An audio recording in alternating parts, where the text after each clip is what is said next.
Welcome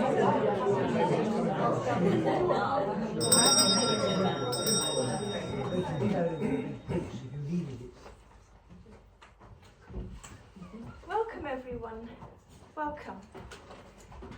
I don't want to talk about my work, I want to engage you in it. So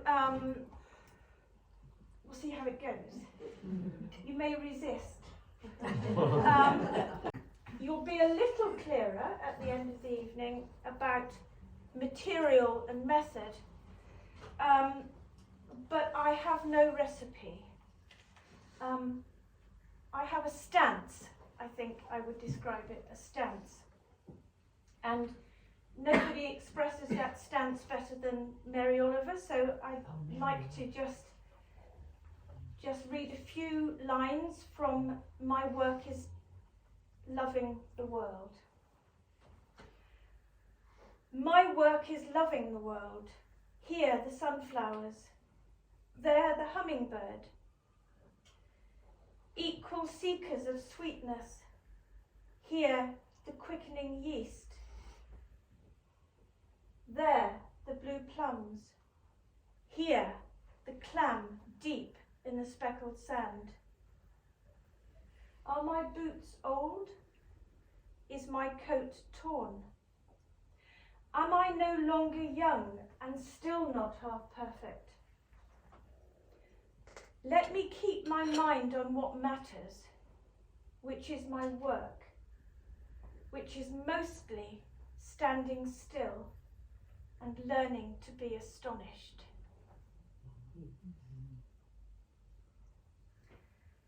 So, simply put, all these works here come out of relationship, and each to me is alive with its own life, which is other than my life, and they arise almost as sort of effervescences of astonishment. I suppose I think of them as effervescences, a sort of a running over of the cup, an inability to contain astonishment in the face of these things that I encounter. And this is the southwest. This wall here is the southwest wall, and that is the direction that the weather comes from. And throughout the evening we're going to actually look at work that comes from the four directions. Because all the work knows exactly where it is in the world. All the stuff in the work knows exactly where it is in the world, and I'd like us just to ponder that thought together as we begin. So, southwest.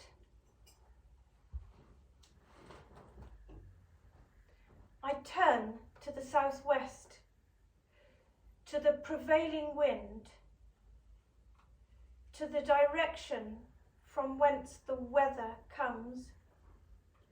I call on all our senses we know. Join us in conversation with this place, with this building, with each other, with all beings and entities present here with us this evening. Welcome all.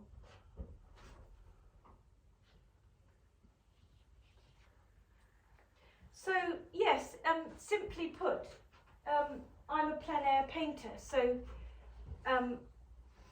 one of a very venerable and long tradition of people that paint outside. The Poetry of Place by Jeremy Hooker, who sadly can't be here this evening, but he has written an essay and a poem for this evening. And he writes in the introduction, he says, "There's nothing simple about seeing or about place. My title, The Poetry of Place, has a rooted look. But I hope to unsettle fixed ideas of poetry poetry of place rather than confirm its apparent solid composure. And he goes on in the essay that he writes for this exhibition by saying that he thinks of me as a poetic painter. And actually, I think I know what he means. And I suspect that the poetry seeps in when there is a porosity about me and my place of work. And I think that poetry sort of insinuates itself in unbidden and from an angle that one doesn't expect. He is unable to travel here in a corporeal way because he isn't well enough. But he has written in a way which means that I feel him behind my shoulder looking on at what I'm doing. And although he's not been able to be there with me, he has been able to transport himself. An extraordinary thing. There is more than one way of actually being present in a place, isn't there? You know, he isn't able to be present in a place, but actually he is in a way which is only understood when one is immobilized and not able, in the way that we normally are able to traverse ground to get somewhere. Sometimes the place can come to us. I would like to read this poem to you because it's another way into my work. Beach Canvas for Frances Hatch. She is open to the open air, a painter kneeling on bonfire, blackened shingle mixed with debris the sea has tossed up. Rain won't deter her, quite the contrary. It too will be something to hand, softening surfaces, seeping in. She works with stuff that is all a meeting and a mixing. Green sand, galt, lias.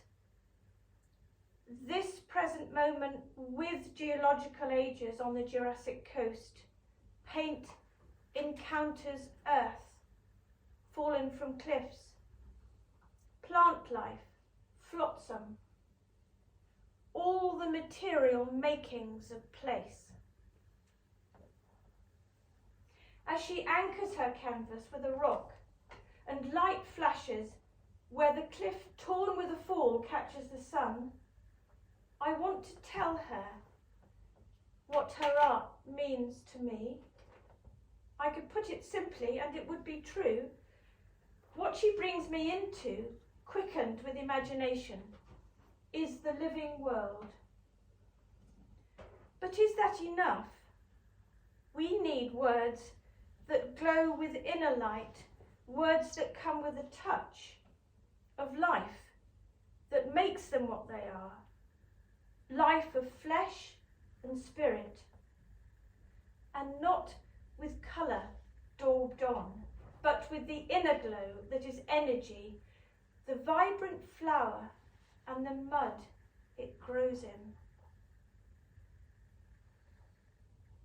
What she reveals, what I seek to speak of, is place renewed, broken shore and wave breaking, here, at this moment, all the instability of the land we live on and love.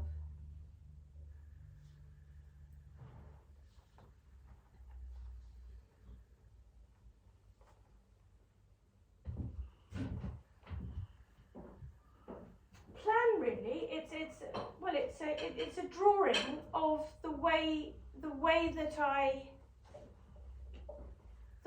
that I work. So imagine you've got the square shape in the middle, and imagine that square is a kind of a column that passes from beneath my feet, and it goes right up to that blue sky that you've got there, granulating beautifully. And sprinkled in that blue granulation is chalk and charcoal, so with carbon and chalk sprinkled into that blue. So that is my central column, and it's square. It's sturdy, it's strong, it goes right the way through the middle of me, and it goes right up to the top. And surrounding that central core are the materials that I work with as an artist. On this side, I've got earths from various different places, which I've made some little samples of. And then on the right-hand side, or this side, you can see that I've got some paints that are tube bought. So in the centre, I will integrate into my paintings. You'll see everywhere around here, there's an integration of pigments that do not exist or are not available in the landscape, but I feel I need to introduce into the work, and the stuff of place. And that is the core. And so all my work, in one sense, is a manifestation of that foundational relationship with the living world.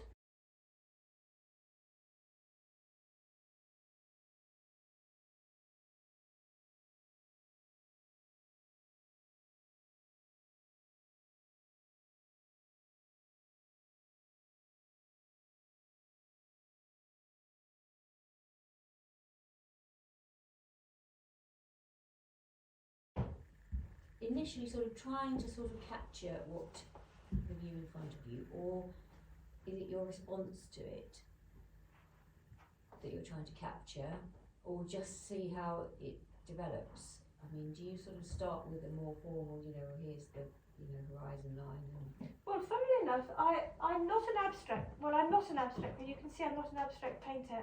Place, topography of place, cliff profile is important, because a cliff is the shape it is because of the nature of the materials in it, isn't it? The Golden Cap, sort of steps of Golden Cap, is as it is precisely because of the nature. So I am called to be observant and to be accurate.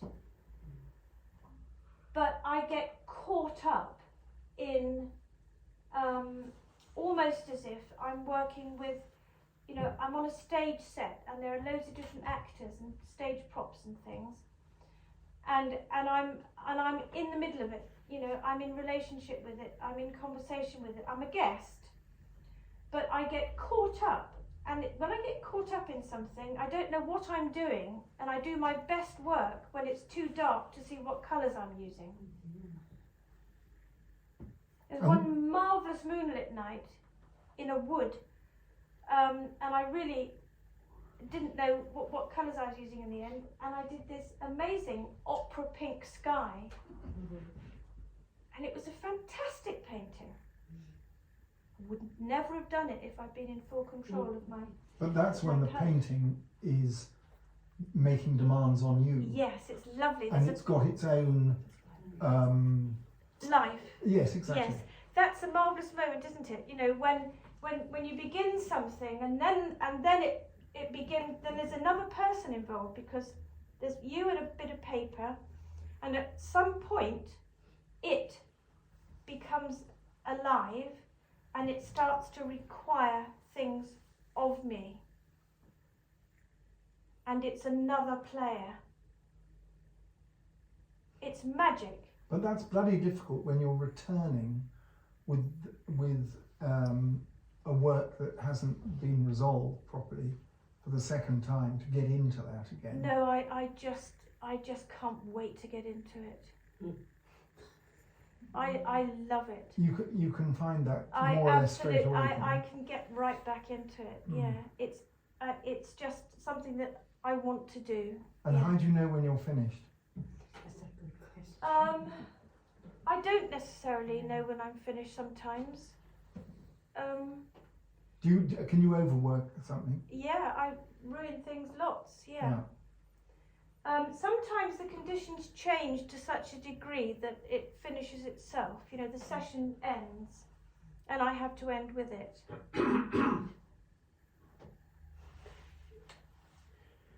Going back to the magic moment, Yeah. do you feel you're like a channel?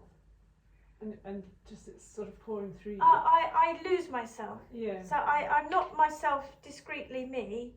I'm part of something bigger than me. I suppose it's like